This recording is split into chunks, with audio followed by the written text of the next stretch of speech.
Suasana kalau mau tanah kecil sekarang lebih dulu lah. Jadi sana belah mana bang? Kita situ ketemu lagi ya. Kalau bajar hari Minggu kan, malam Minggu. Okey guys. Anak membantu tentang itu. Okey, ya ya.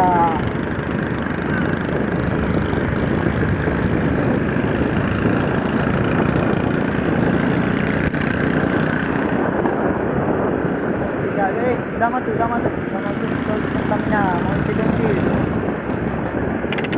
Anjir, perjalanan malam dia.